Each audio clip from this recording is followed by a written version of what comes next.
Hello, everyone. I'm Jean-Claude BeyondMystic, and welcome to this deep woo-woo episode entitled Secrets Revealed with Brice from Esoteric Atlanta. You can find her here on YouTube and also on her Patreon at patreonsomething.com user. We'll get to that in a second. Let's give her a big warm welcome back to the show. Brice, comment ça va? Ça va. Ça va bien? That's all I know. That's all I know. I can't, I studied French in school, but yeah, no. Very good. Well, then, there's a start. Janine told me the other day, she says, I don't know French. She says, I just know one word. I'm like, oh, no, you know a lot of swear words. And she's like, oh, yeah, you're right. I know. I'm like, oh, there you go. You're halfway there. Welcome, everyone, to this live interactive show. We're going to have some fun today. And we're going to explore, I guess, a deeper conversation about some of the transformations we're all going through right now and some of the triggers that are all coming to our doorsteps right now too. And for a lot of people in the chat, I've been seeing some emails from the audience, and Brice included, Janine included, in the last weekend. We've all felt a lot of weird energy in these last couple of days and weeks, and it's making us rethink where we're at here in this spiritual war, and perhaps to revisit also some past wounds of ours, maybe some cracks in our own shields, and how we need to address all of these things moving forward. So hopefully you guys can share with that, and I think a lot of you will resonate to the conversation we're going to have today. Now, first, I've modified this poster. I had some planets in the background in the original poster, and I got into this blue thing. For me, it's all about the throat chakra with you. There's something we're doing that's very, very special at that frequency bandwidth. So I put this poster here, but I wanted to leave that poster there behind. And for me, it was all about something having to do with a lot of light workers, wanderers who are doing the work right now. We're still somewhat undercover, and I can still sometimes hear the JC, we're not ready for that yet, or you're not ready for that yet. And so that's the meaning behind this poster, where some people say, oh, she's doing the Illuminati thing. No. I appreciate you guys creating drama and drumming up support for our show. That's really cool, but that's not what it was all about. Tell me about that, Brice. When you see this symbol here, I know your mother used to do that to you as a kid too, but in the context of this spiritual war, what does this mean to you right now? Oh God, yeah, no, I'm not an Illuminati guy, so that's not an Illuminati signature. But no, my mother used to do that to us all the time, like especially at church, like, But you're right. There is so. Oh, thank you. There is there's so much that's being thrown at us, and Mhm. you know I hate to say in my real life, because YouTube is also my real life at this Right. point. I take my relationships with JC, with Catherine Edwards, with Janine very seriously. You guys are my friends, I consider you friends off camera as well.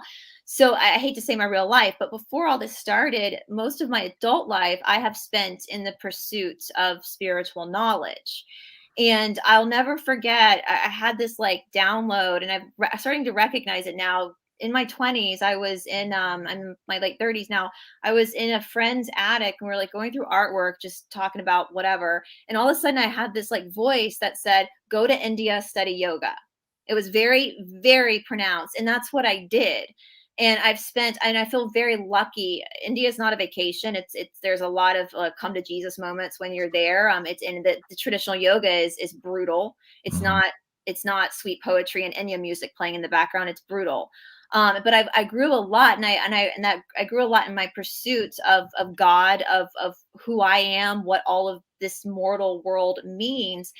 And I know in the yoga world, we are told, we're only given certain information as we go. Like if you look at the Yoga Sutras, the first and second pada are the two padas you really study, and it takes like 10 to 15 years of consistent practice before a teacher will even look at the third and fourth pada with you, which is where all the siddhis come in, like the powers, so yoga powers, whatever you want to call Yeah. them. And so this isn't new to me, but throughout my whole life, I've always dealt with like spiritual attacks. And this week, it's like so much happened this week, but didn't happen at the same time, but did happen. And it left me feeling very like wobbly, like I wasn't on solid ground, which is not a comfortable feeling. But that's okay, because sometimes being uncomfortable is necessary in Mhm. order to evolve. That's the friction. We talk about that in yoga, that you have to have friction in order for shifting to happen. The Gospel of Mary, one of the banned Gospels of the Bible, she talks about the wisdom of the wrathful person, that there has to be, even with like Kundalini rising. I mean, I had a teacher once talk about this, and especially down here in the deep South, where it's just like walking through a bowl of hot soup. It's so freaking hot all the time. Anybody who grew up in the deep South, I mean, in the summertime, we have our air conditioning going and like 2 or 3 fans on because it's so freaking hot and humid, but you'll still sweat. You'll still sweat and you get uncomfortable and you can't. Well, when you make that Kundalini uncomfortable, it also starts to come up like the Sushumna of the spine. And there are books written by people who experienced, if you want to call it enlightenment, whatever you want to call it, instantaneously, and it caused them a lot of problems because there was so much trauma, you know, with the dissolution of the matrix, of the illusional world, which in yoga we call that Maya. Patanjali calls it Maya. Oh, people are so sweet. But thank you. Thank you. Too. But you know, when and a lot of this stuff, like when we talk about it in theory, when we talk about it in philosophy, it sounds exciting and it sounds obtainable. But when you actually are forced to put it into practice, into your life, Hard work. it's hard work. It's really hard work. And, you know, I've already gone through what we call the ego death in yoga. I think you go through many rounds of it, where for a couple of months, a couple of years ago, I was like crying every day.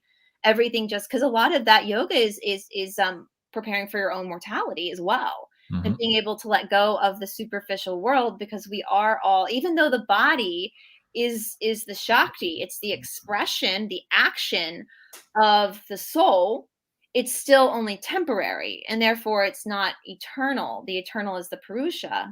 We would call it a soul in the West. In the East, they call it like Atman, that thing that's just eternally traveling with you. Now, the interesting thing, and I heard you and Janine, I always catch up. I've told you before, you and Janine are my CNN. So every morning, because I go to bed early, because I still practice Brahma Muhurta, which is we get up super early in the morning for Brahma Muhurta. But in the morning, that's the first thing I do after I've practiced, is I go to your Janine's channel and see what you guys had to say, to get my news. And y'all were talking about our life expectancy. And that is something that I have thought about off and on. It's in the Book of Jubilee. And if we talk about the natural body and we're moving into these life, like all this stuff is coming in with this idea of this spiritual war where things are shifting.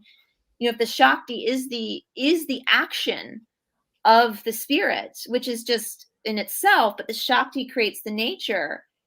And if we're shifting in our spirits, if we're moving into, like, if the planet's moving from 3D to 4D, and our consciousness from third density or third dimension to fourth or fifth dimension, then of course the nature of our body is going to shift with it. It has to.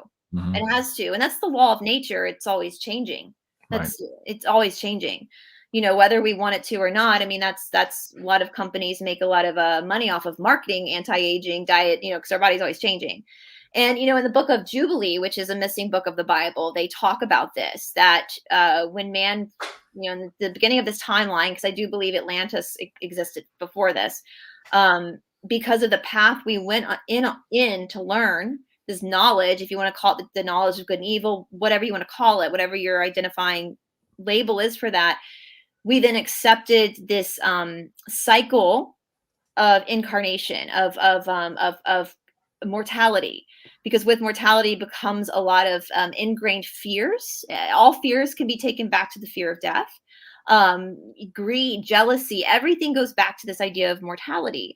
But in the Book of Jubilee, it says that after this reign is done, when we change into what we know as the age of Aquarius, we will return back to the lifespan of those that lived before, which, you know, what, Noah lived 900 years. I mean, I was laughing earlier, say after 500 years, who's counting anymore? You know, it's, I was telling Janine the other day, I mean, 60 is the new 20. Because, I know. You know, we might make it to 200 or 300 years old. In this episode, we did with, thank you for bringing that up. This was a fabulous episode here with Robin McLevy, Sacred Temples. And we did talk about this new paradigm coming in and these new children coming in after 2027. That is in or around the time frame that a lot of people are talking about now. But what Janine and I, what I was downloaded a couple of years ago was the fact we are about to go through this initiation process, And those of us who graduate, who succeed, I'm not sure which word to put to it, or which action verb to put to it, but go through this initiation process successfully, we are going to be changing our lifespan. And what I was told was that people around my age, with my level of complexity, my level of pollution from the air, the water, the food I've eaten, and my age and all that, the stress on my body, I will probably be able to punch through to the 200, 300 year mark. Whereas my kids, who are all in their teens right now, they would probably be able to, provided, of course, they go through this initiation, and we can get to the initiation part in a second here, but they would probably go somewhere between the 400 and 700 year mark. And the people now coming after 2027, they would probably be able to extend out to the 1200 year mark. And this, of course, is closer to the original template of us as humans and what we can achieve in these bodies had we not been interfered with from a genomic standpoint and through energy frequencies and all of that stuff. So we're on that precipice now. And for a lot of people thinking, oh, JC, that's crazy. Well, a long time ago, your life expectancy was 20 years, and then suddenly we're here at 100 or whatever, depending on what country you live in. But we do have, as Brice was saying, a lot of reports in the Bible, other places, of people living 700, 800, 900 years. You're like, how are they doing that? In Egypt, we had reigns of kings that were in those periods of times too, and they were reportedly eating this white manna type of substance that maybe some people theorize was white gold. So there's a lot to that, but there's something here happening in the field, and apparently it's right upon us. So when we said that in that episode, we triggered a lot of people. I got a lot of emails saying, hey, why'd you get that? I've also felt that and heard that. And suddenly this year I was on track of repairing my body, because whenever this event happens, wherever you are on that dial of damage will dictate how much time you're going to have in this next kind of iteration here. So suddenly, for a lot of people, they realize, wait, I can make it to 200 or 300 or 500 if I maybe do a little bit of work now to remove some of those toxins and those pollutions from my body. And then suddenly we have this rush of people trying to work out and be better and eat better and take better choices. Mm-hmm. So it's coming up in the fields. I'm curious, what have you heard about this, and how are you navigating this yourself? I don't know when I first, well, of course I grew up in a Presbyterian church, and I don't have a lot of good memories of I mean, I loved the people I went, like my friends I went to school with, or to church. Well, actually, I grew up, and this is interesting, something else that happened this week. I'm a private school kid, and the town I grew up in, we all went to the same church. Our parents, members, we did everything together. So, that's my good memories of my friends from childhood. But the school that I went to was also a boarding school, and they just got popped for SA. And I knew it. Like I knew it as a teen, and something weird happened to me when I was in high school too. But I didn't know, when you're that young. Here's the thing that's hard too, and when we think about like knowing, we have so many different elements of knowing. We have the brain, which is just an organ like the liver and the heart, and it has a purpose. But then we have our psyche, and then we also have our consciousness, and these are all like different elements that kind of mesh together. And when we choose, so what I've come to figure out, and Tamara helped me a lot with this because she did my soul chart, and things that you told me off camera, JC, also kind of confirmed some things that she had said. So I really appreciated it a lot. When we decide as a soul, as an entity, with a group, which I think that definitely there's a group of us, a larger group, not just all of us on YouTube, but probably most people watching as well, that are taking on the persona of a wanderer. According to the law of one, you can call it whatever you want. But we decided to come back down to help push humanity forward into this new fourth density. I think that's why we get attacked a lot from the polarizing opposite. But as far as like the lifespan, I think I've always kind of known. But of course, when you incarnate into a third density body, again, you're taking on the brain of a third density person. And so we forget. We come through into, that's the danger of coming back, is that you're not going to pop out of your mom and be like, okay, let's do this. Here I am, give me my cape. Let's do this. No, you still have to go through the matrix of this density. And so all these things are taught to you as a surviving human that you have to now survive, but your soul knows there's something your soul or your consciousness knows, your gut, whatever you want to call it, that's conflicting with that. So I think deep down, I always kind of suspected there was going to be a shift in that. But then when I started going through, which that was another thing that happened to me, kind of like the yoga thing. I do a live show with David Zublik once a week, and we do deep. I'm a nerd. I'm a weirdo. I like studying weird stuff. So we would just do deep dives into like weird things. And I'm just glad other people like watching it as well, because otherwise I'd be talking to myself. But I was sitting on a live show with him, and I just had this voice in my head that said, "Read the missing books of the Bible." And so I said to David live, I was like, "Do you want to read the missing books of the Bible?" And he's like, "Yes." And so we started right away. When I got to the book of Jubilee, and we literally read through it, it talks all about this. And it's in half of these books, you're like, "Oh, I see why they banned this." Like, okay, that's why they banned this. About this shifting into this new time, and where we would be restored back to the nature of light, which is a living entity. Because right now the nature is of darkness. That, if you want to call it Lucifer, that's been the god of this world. That's why the American dollar bill is filled with Illuminati symbolism, and then on the back it says, "In God we trust." They're not talking about the same God that we're talking about. They're not talking about the same universe. They're talking about a darker entity that they serve, and that's why they've been allowed to get away with everything they've gotten away with for so long, and why they're not getting away with it anymore, because the time is up. The time period is up. I know we have a lunar eclipse coming up tomorrow. In traditional yoga, we don't practice on moon days, full or new moon. We rest completely. That's something we do. And I was just on with my friend, and she's done some research into this lunar eclipse that apparently only happens like every 6,000 years. And so if you look at that and you line it up with all these different, not just the Bible, with other scriptures, it's lining up with the timeline of us flipping into this dawn of a new era, a new earth, if you will. And so I think, again, sorry, long answer for a short question. I think there's always just kind of been a knowing that there was something that was going to shift within this timeline of this incarnation. Very fascinating. You just mentioned the 6,000 years, and I think that's really relevant because we'll get into the conversation maybe you and I had offline after our last show, and we'll tread carefully on some of that information here in a minute. But I wanted to tie this piece in with you. So you just mentioned the 6,000 year for this eclipse that's happening tomorrow. And this character here, how do I pronounce it? Hold on a second here. I want to make sure I do this right. In my mind, it's Ji Wang Mu in one word. And she's known as the Queen Mother of the West. And now in old Taoist traditions, they talk about her being the most powerful goddess in that pantheon. And she's responsible for this tree that bears a fruit. And I believe it's a pear every 3,000 year, or a peach or pear. I didn't really, it doesn't matter what the fruit is. It's how to say, a metaphor for what they're really talking about.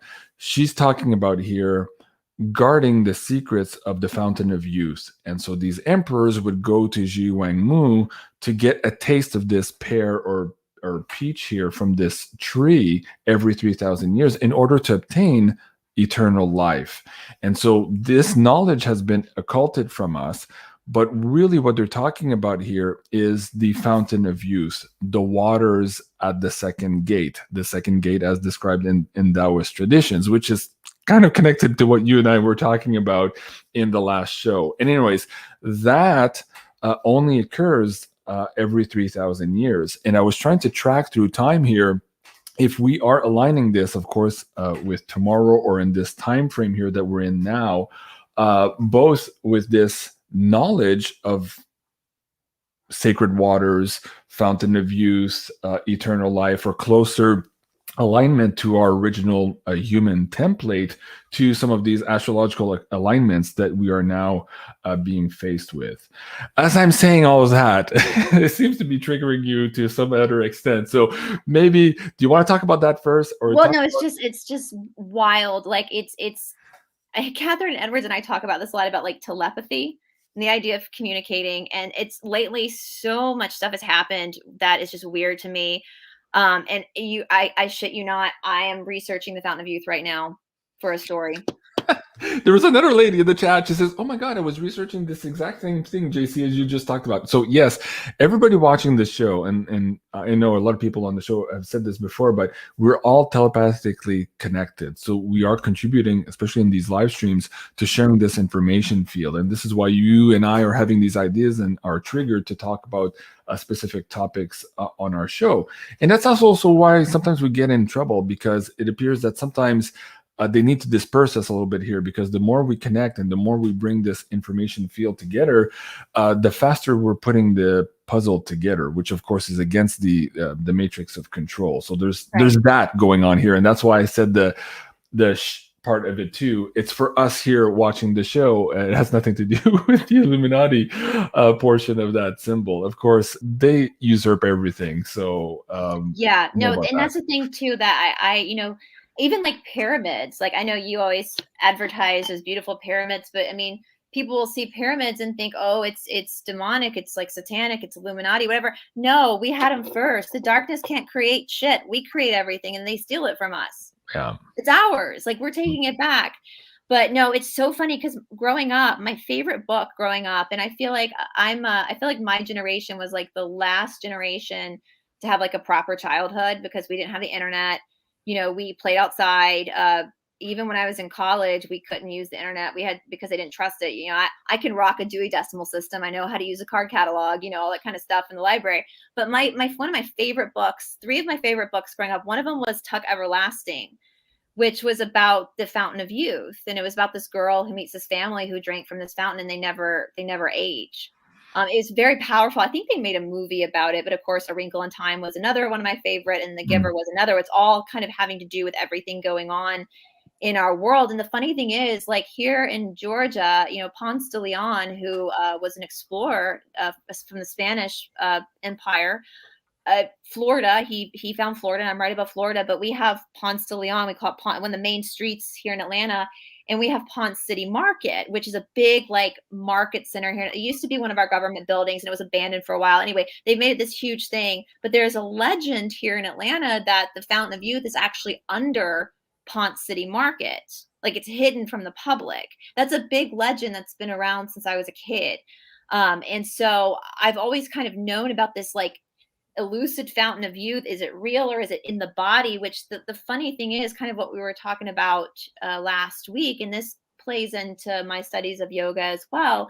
And I know Janine says that like we're magical people, and we are. And yes, the body is nature. The body is going to follow the laws of nature because it is part of that nature. But again, it's also Shakti. It's also the expression of the soul.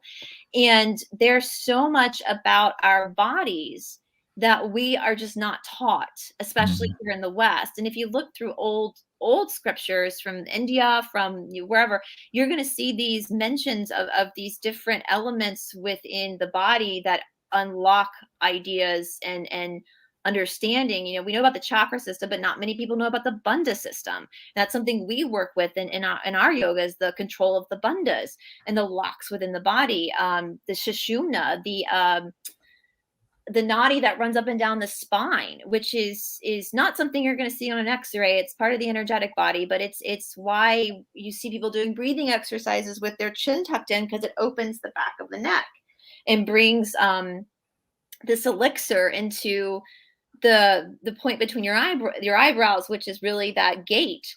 You know, and so there's just so much about the natural body that can be used to magnify the purpose of the soul. Or the purpose of the being. And that's something, especially in the West, it's taken a while for Westerners to figure that out, that there is a connection between mind and body, and that the body is the mind field. So yeah, I think we're going to start learning more about those locks in the body as well. Let me read this then. Okay, so Ji Wang Mu's Peaches of Immortality, quote unquote, here. So they're peaches. I wasn't sure if there was pear, but it's peaches. Only ripen every 3,000 years. So there's that cycle there that's important. And the 3 is important there. Okay, so that's the key. The 3,000 years, 3. And in Taoist traditions, in the womb portal, so we're talking about a portal here. We're talking about technology. We're talking about an area through which life is birth. Okay, so we're talking about the women reproduction system. So there are 3 gates. And for most people, here on the planet, they've only have the first gate activated, and then trauma and all this stuff attached to the second and third gate. And so what Ji Wang Mu is saying is if that you can, first of all, clear all those three gates, align them and open them, then perhaps we as humans here can procreate this new collective of human beings that have now been birthed through a portal that has that trifecta of energy going through, as opposed to the one we're using now, which is producing humans that could live maybe 100 years with limited capacity, limited telepathy, and all of these things.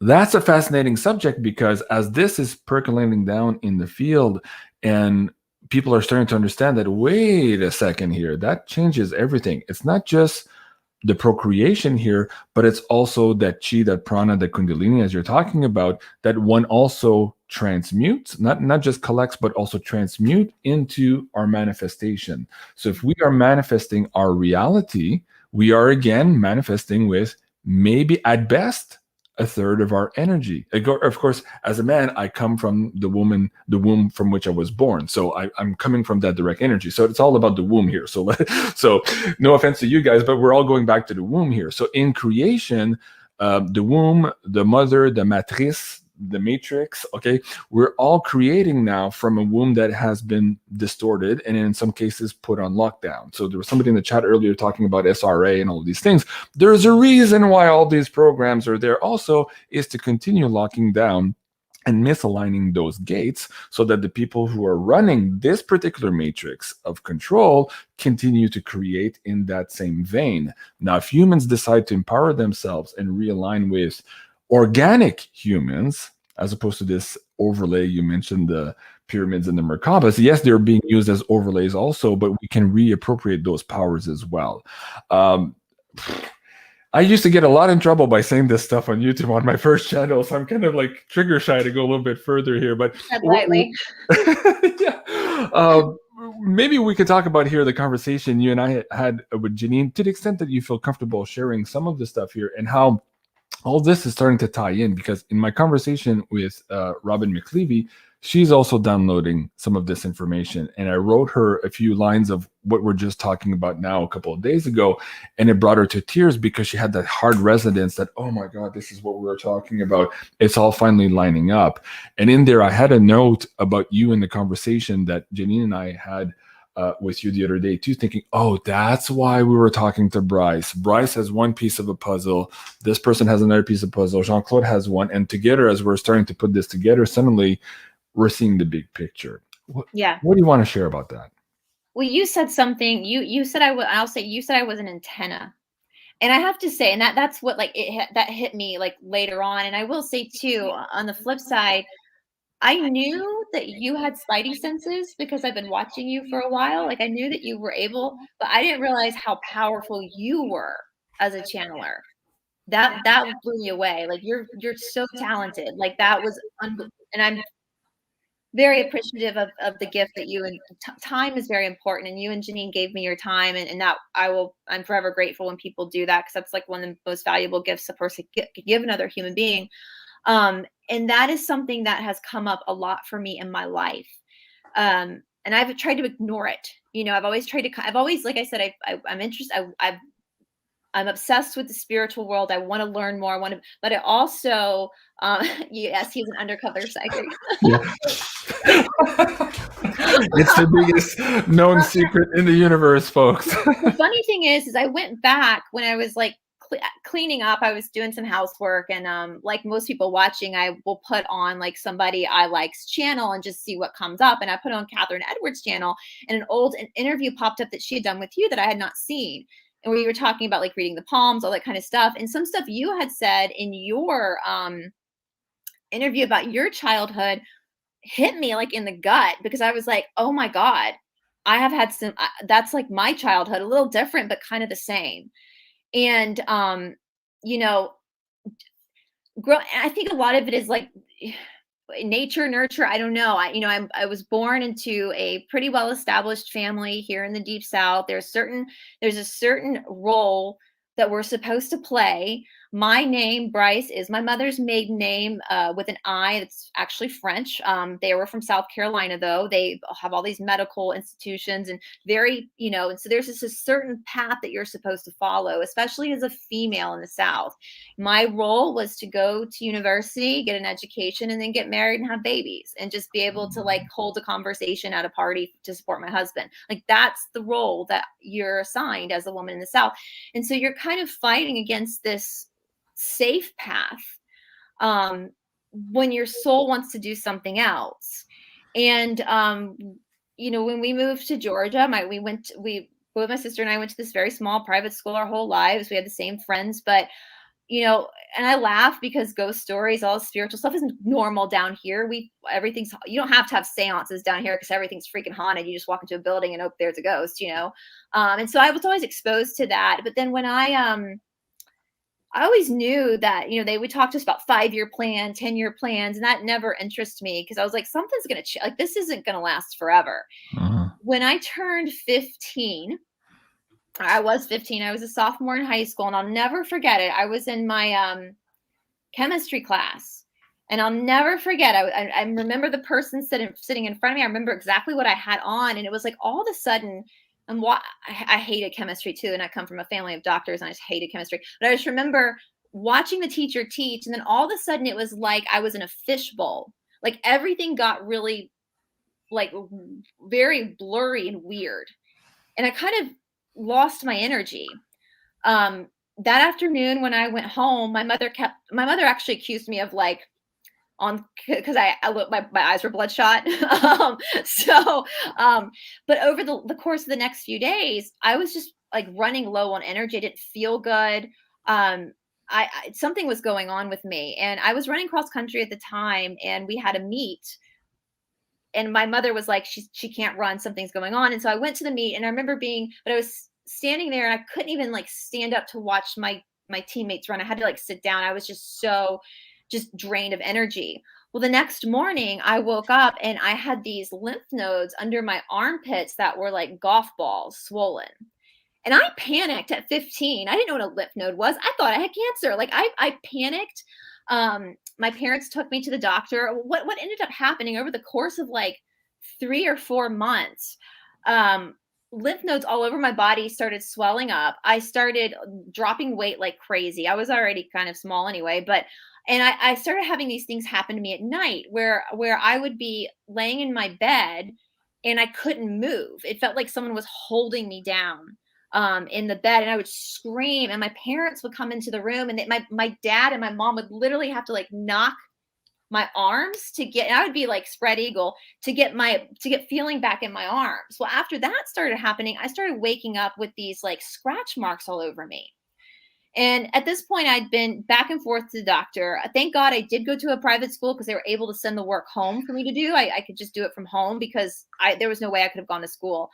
And the doctors kept saying I was tested at spinal taps, all sorts of stuff, and nothing came back. There was no negative for everything. And the doctors, after my mom took me to the scratch mark, the doctor was like, oh, she's obviously scratching herself. And my mother was like, no, she's not. She's not scratching herself. She's waking up with this. And so my mother started sitting in my room at night and watching me get scratched out of nowhere. And the doctor then noticed I had like scratch marks in my eyes. Well, over time, I mean, the doctors just shrugged their shoulders and were like, we don't know what to do. Over time, I got better. But after I got better, something shifted where I started seeing things. I started seeing dark entities. I had already seen some light entities as a child, but and I just kind of I was like a magnet. And as I went through school and I lived out in California, I've lived everywhere. I just kind of forgot about it. I didn't forget about it. I just kind of ignored it. I didn't know whatever that was, whatever. But in my mid-20s, I started really before I started going to India, I started going to a lot of like tarot card readers and spiritual healers. And every single time without fail, without me saying anything to this person, this incident would come up. And every single time they would tell me, you went through a rite of passage. You went through a shamanistic rite of passage.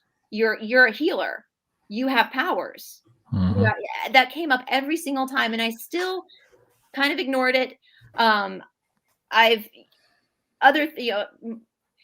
I I don't know what else I can say on YouTube. It's okay. It's okay. Well, let me ask you a question as you're talking. You said you were 15 when this happened. I was close to that same age and almost exactly to the T what you just described. I was homeschooled for 6 months. If you looked at me, I had bumps all over from all the lymphatic nodes, and like everything was just swollen everywhere. So I didn't have enough energy to walk from the bedroom to the washroom. That's how bad it was. Yeah. So I had all these teachers come to school and all that stuff, almost in the exact same time frame. Now, what's interesting too, should I even say this? Well, I'll ask you a question and feel free to say either you don't know or you decline to answer. Okay, just to be fair. Is that okay? Yeah. Okay. That's fine. Have you ever had your spleen measured? No. Okay. So I found out later on through some of the Reiki courses. I took my Reiki master course in, I don't know, 2010, 11. It's been 10 years now. And working with other people who do energy work. Sine Tsang, which is another Taoist thing, and goes through the navel. So again, it's all about channeling energy. At any rate, they were saying that for the people who are in these traditions, there's a long-held secret that the masters of this energy and people who do this work, for some reason, all have something in common, and that is an enlarged spleen. And for a lot of the medical establishment here in the West, they see the enlarged spleen. They're like, oh, you must be fighting an infection, or you might have AIDS, or you might have tuberculosis, or something like that, which would account for the enlarged spleen. Well, a lot of people who are doing this work apparently have this enlarged spleen syndrome. So I found that interesting because they also do not present with any other of the things that Western world would explain why they have an enlarged spleen. And so similarly, a lot of people that went through these processes of having these huge lymphatic systems go on overdrive in their teen period are also connected to this energy field. And as we're talking, I'm hearing somebody go, shh. So again, I'll go back to my poster and I'll heed the warning here of maybe not saying more. But I think I needed to say whatever I just said there for the audience members too. There's probably somebody in there too listening to this and realizing, oh, okay. Because we're all, for a lot of us now, this last year has been a big opportunity. It's been a disaster in many cases. We've lost friends. We have to mourn a lot of things we thought we had that we don't have anymore, including friends, families, all this stuff, rights and privileges, including that too. But at the same time, it's been a big catalyst for change. But where maybe it's even more important is it's been a catalyst for people to discover what their true mission was in the beginning. It wasn't working for the bank, or it wasn't working for this or doing that, or whatever their life career was already on the path for. They've realized that perhaps they had another calling. And this show has been dedicated in a big portion to help people find their spiritual superpowers and develop self-mastery. That is the tagline for my website. And it's all about going through this Torii gate, going from the mundane to the sacred. And part of that is connected to your higher self and realizing what is your mission. And so talking about some of these things that might have happened to you leading up to where you are today, if you go back and revisit them with those eyes now, you might see, hey, there's a pattern. This was the hand of God or the hand of universe, whatever your denomination is, pointing you and pushing you towards your actual mission, even though perhaps you were completely ignoring it because you thought your mission was something else, and that mission had been programmed by the Matrix. You have to do this, you have to buy that, you have to have the picket fence and the 3.2 kids, or whatever the story is, right? So we're just now at that cusp of breaking free of all that and figuring out who we are. So this whole thing about channeling energy, this whole thing about Ji Wang Mu and the sacred waters, and it's not as literal as some people think about the sacred waters, and it's a little bit too complex maybe for this episode. We'd have to set it up properly to actually get into that topic. Again, I'm hearing this shh, and we're not being assholes about it here. There's just a timing for everything here. But I think we've done a lot here in this episode to kind of trigger some of the people in the audience. And I hope you guys, if you're listening to this, you might go to bed tonight and dream on this and let it come. Just ask universe to, hey, what was JC and Brice talking about today? How am I connected to all of that? What maybe have I missed that I haven't really paid attention to? And how perhaps does that connect to what I'm actually supposed to do? Because I've been longing. I hear this all the time from the audience. I'm longing to know where I belong. And this is why they're in the chat here. They're trying to find these connections. But mostly They're trying to find alignment with themselves. Like that's what it all boils down to. The thing too, for me anyway, like we all, and this is a huge, and I'm an Aquarian, so we detach easily anyway. That's part of our sign. We're good at kind of detaching from things, even though we care about things. But you know, what I realized this week too, and why it's been kind of emotional is like, and I know this with like the wanderers, like when you have this like soul contract with other people, what we perceive as other people, with like wanderer type situations, a lot of times you won't meet those people in your life until later on because you need your sovereignty. You need to be able to go think through things by yourself. No one's going to hold your hand through the fire. Like the teacher will, at least in my practice, a teacher will show you things, but you got to do it yourself. It's all inner gnosis. But when you go through all of these tribulations in your life that have brought you to this point, and then you meet other people that have had the same experiences, and you recognize that there's like a soul, there's a connection there between an agreement, and it's a group of people. It really is very humbling. And on top of the weirdness of the week, I've also been very grateful that, even though you are alone, we all are alone in a lot of ways, but we're also not. You're not as your story isn't as bizarre as you think it is, because there are other people out there that have had the same experience, and it's all for the same purpose of this awakening, whatever you want to call it. I mean, that's what they call it, the Great Awakening, right? It's not just I know Catherine and I were talking about this, this whole thing started, we were looking at the moves of like Mr. T and all these things, and we still look at that, but nothing has really shifted yet, because I think the whole point was what we're talking about now, is that these people were just kind of the opening act for something that all of us have to figure out ourselves. Yes. And it's interesting. One of my favorite TV shows of all time, and I know the creators of this show are dark cult. I get that. But when I first started watching the show, I didn't know that. One of my favorite TV shows is American Horror Story, because I'm a weirdo. I love those weird macabre stories. But what I've noticed is going back and rewatching some of the seasons is that even though they're dark, they have to tell you things that are true. Mm-hmm. And season 8 of American Horror Story is a season called Apocalypse. And if you go back and watch it was released a few years before everything started. And apocalypse just means to lift the veil. It's just a revealing. It's so eerie as to what's happening now in our world. But they have this figure of the Antichrist, and I know there's different philosophies and theories of what that entity actually is, or if it is one entity, if it's just a consciousness, the Antichrist consciousness, whatever. But they have this entity. The only people who can defeat this entity are the good witches. So there's a spiritual war going on.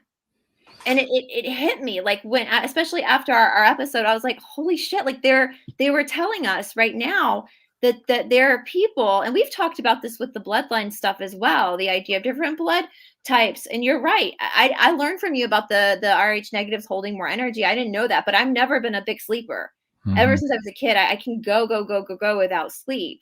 But that there is this war that's happening and they don't want us. That's why they deemed, I mean, if you look, because in the Western world, most of us come from like the complexities of the Christian church, the matrix of the church.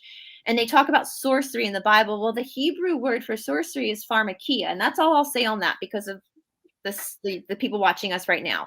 So if you look at how they've manipulated that, and they've tried to take away that magical power that's really, and that's one thing I said this week too. It's like, holy crap, the deeper we go in this, the more I realize the metaphysical, the paranormal are actually more real than what we perceive as reality, as this matrix starts to crumble and fall.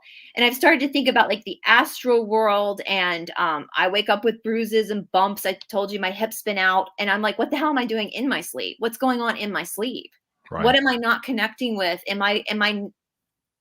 I sleepwalk a lot. I know that. I have to lock my bedroom door a lot because I will sleepwalk.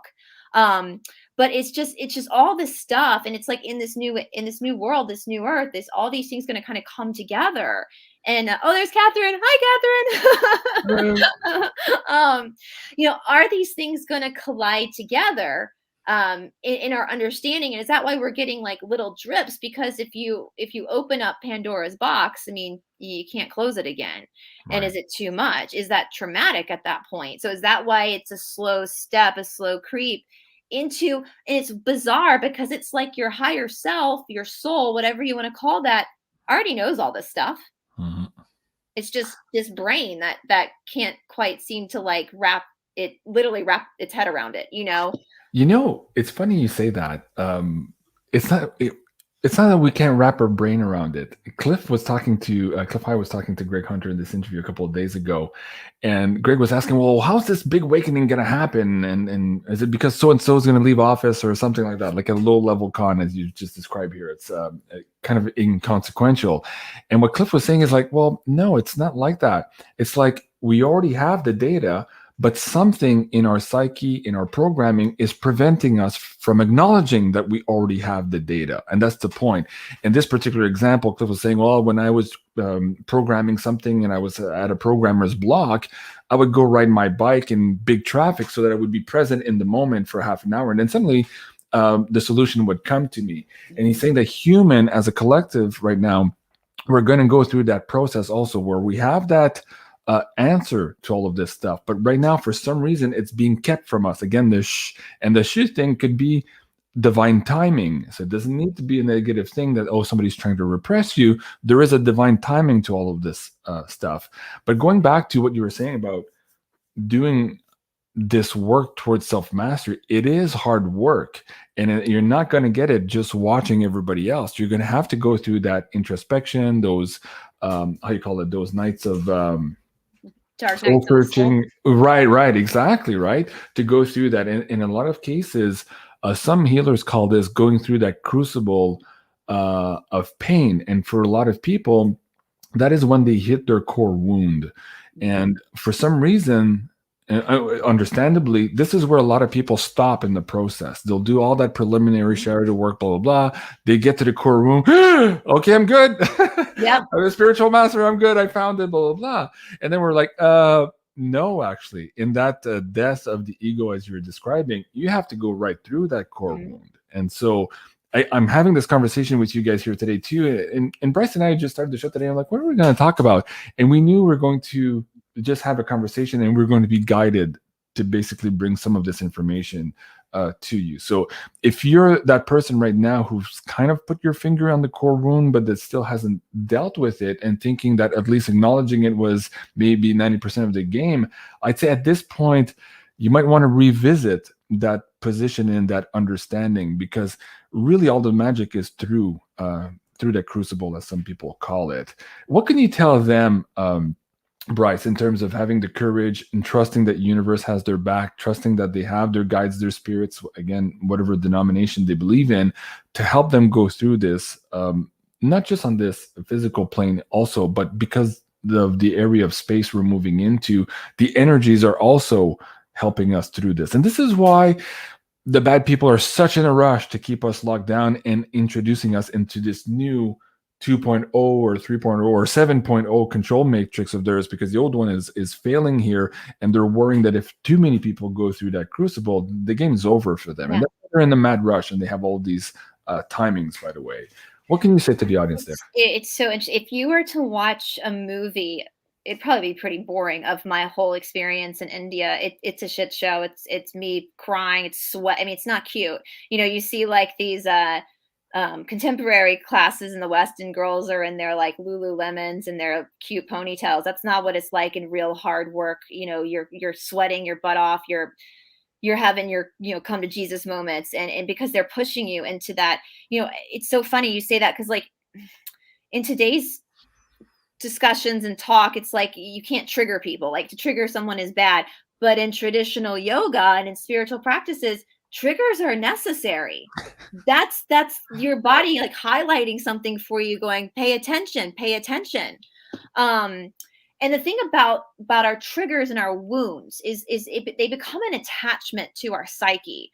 And this is again coming from the traditional yoga perspective. And when we are attached to a thought process around something, and that's all any type of emotion is. It's just a thought process. That's what karma is. If karma is just action and reaction, what is bad karma for me? Oh, Catherine, I love Catherine so much. Might not be bad karma for Jean-Claude or for somebody watching right now. It's your it's it's your perception of something. And so and it does, yes, triggers are launching platforms, they are, and it does take courage. And I will tell you, my teacher in India, like when you, and I'm this way with my students, I don't sugarcoat things. I'm not going to like read you poetry and play Enya music. Like you come into our I teach courses now. I don't teach daily anymore, but I teach courses, and they do always sell out because I focus a lot on the philosophy and working through, we look at the postures in yoga, like if that's because our body is what we connect to and shapes are how we perceive things.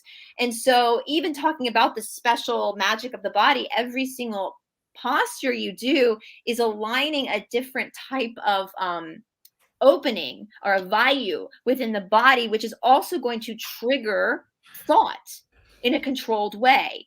And so we teach our students not to run from that. Now, in traditional yoga, we don't teach it in a led way. It's a Mysore where the shala is open from a certain time to a certain time early in the morning, Brahma Muhurta, where people come in, they're given an assigned practice. We're not making stuff up. It's all from the Yoga Karanta, a very old sacred text, and they have to work this over and over and over and over again because it's just digging into the depths of your being. And when you talk about things like karma, action and reaction, we have 3 karmas we're all working with.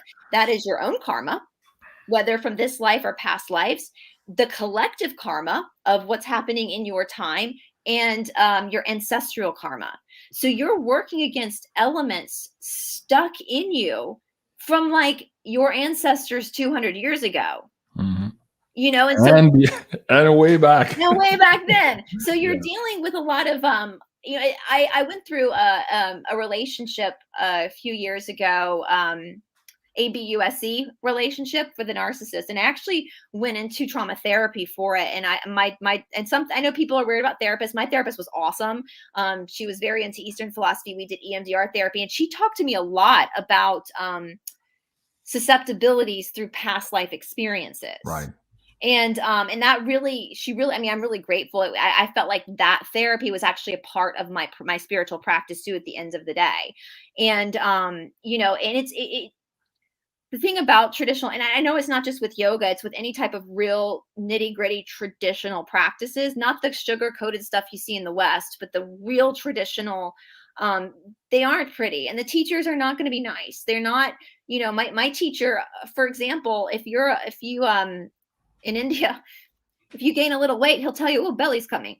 You know, like he's not, they don't sugarcoat stuff, you know, but he'll yell at you. Like if you're in a posture and you're struggling, he yells, where's your mind? Where's your mind? Because that focus too. And that's the thing as well. We're so busy always trying to distract ourselves from feeling and experiencing things that our mind is never actually in the moment. And when the mind is in the moment, that's when you can really receive the information that you need.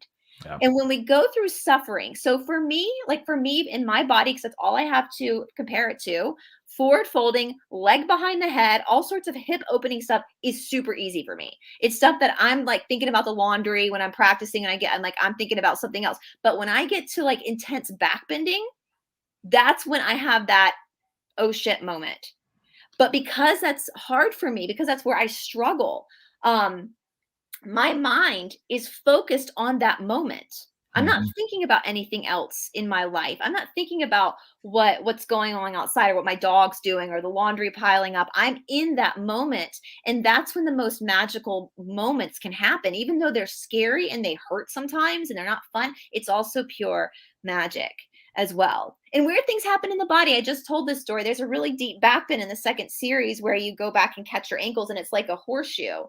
And I had an experience where a teacher pulled me deeply into it, actually came up and like socked him in the face. Like, it's the first time I've never hit anybody in my life, but it was just to react, just socked him in the face. I felt so bad, but he was cool with it. It was fine. Then when we were in India together, I actually vomited on him once too. So I guess he was like my father in a past life. I don't know. I was like, I'm sorry, man. We obviously have some karma together.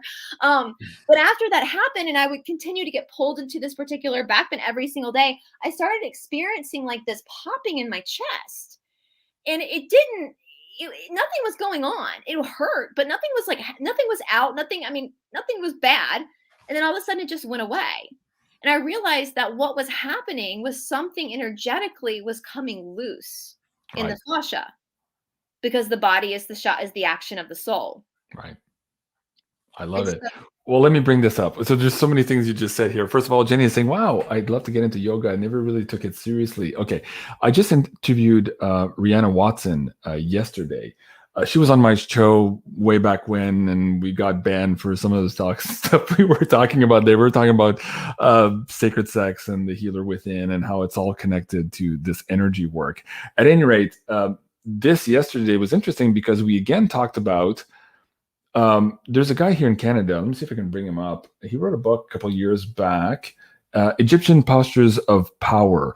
And he's explaining how, just like what you're saying, we are antennas, but when we're using these different yoga poses, we are channeling different frequencies. We are realigning our frequencies as well. And therein are those opportunities to go back closer to our original templates. There's a lot there.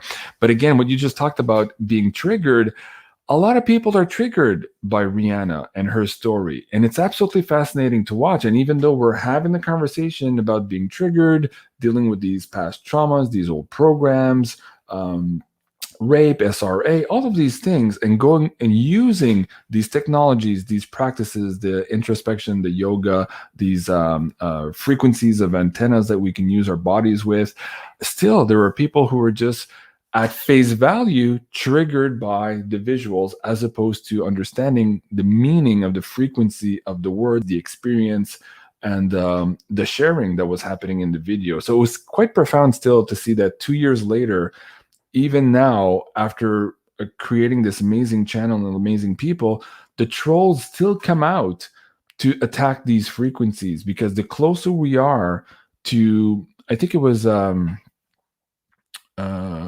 Penny Kelly who had said this on my show maybe 2 years ago. I did this Kundalini Secrets Revealed episode with her, Carrie Cassidy.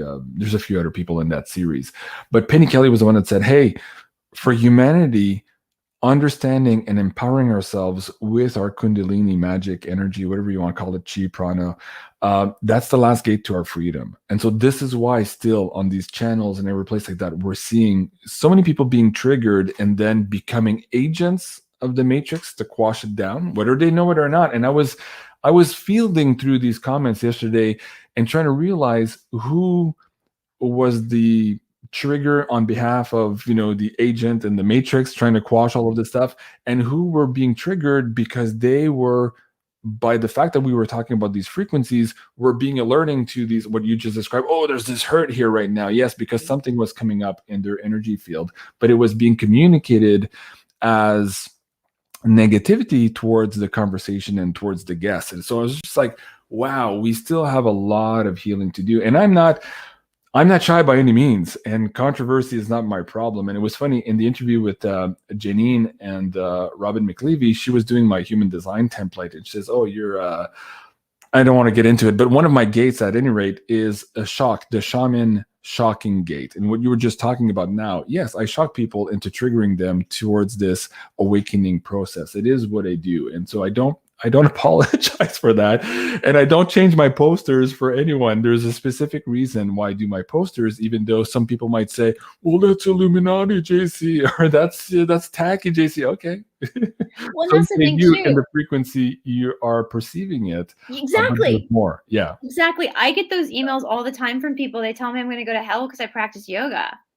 And it's like, the fact that you took the time to email me, a complete stranger, this means that this issue is with you. It's Yeah. not with me. It's Yeah. with you. I'm comfortable. God and I are good. Like, I'm good. I have faith in in divinity. I absolutely know that there is more than just this physical world. But think about it this way too. Like, I know from the missing books of the Bible, they made Mary a virgin at the Council of Nicaea. The missing books of the Bible, she was not a virgin. She was married and had Jesus the natural way that we all come into this world, but they started messing with that way back when. And it's so indoctrinated into us. And I know, like, you know, down here in the deep south, we have a lot of these like really fun, that we call them fundies, like the real fundamentalist groups as well.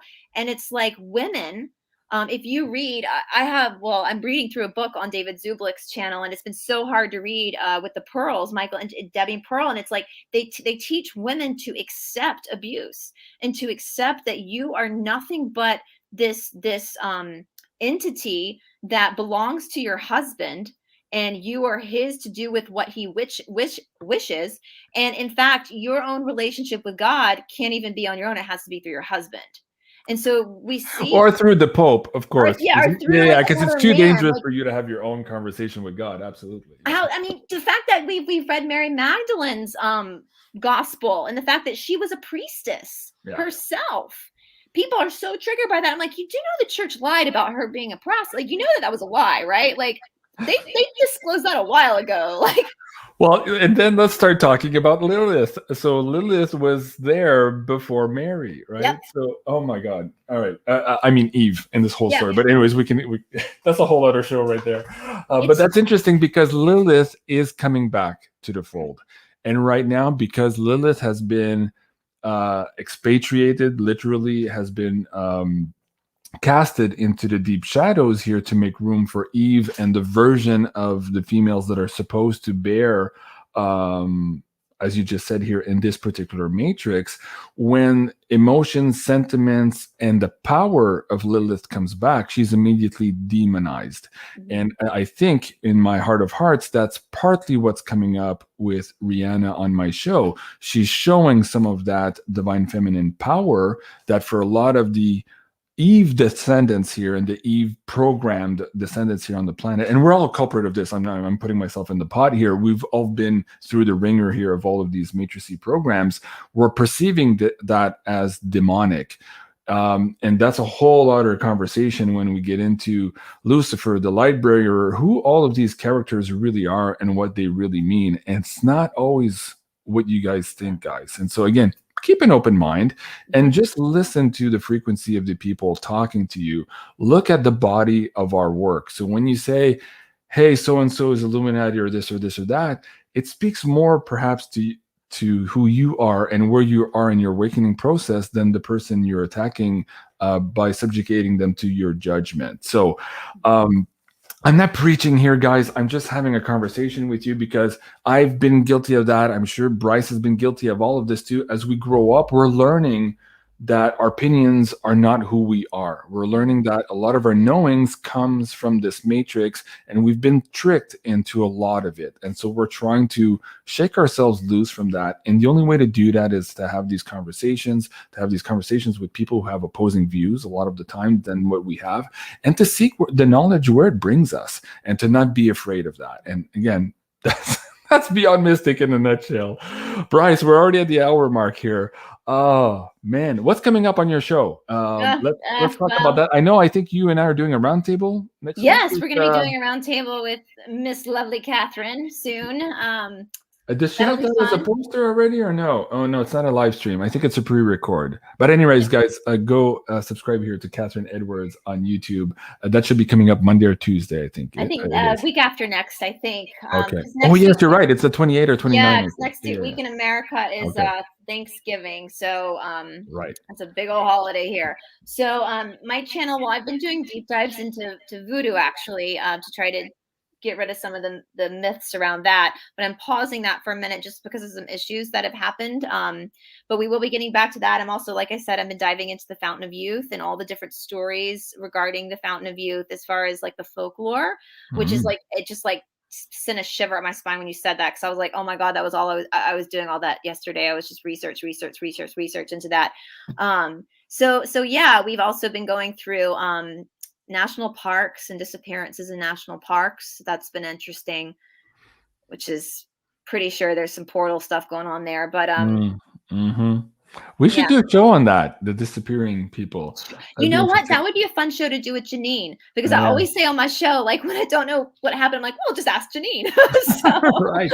Yeah, she's our go-to.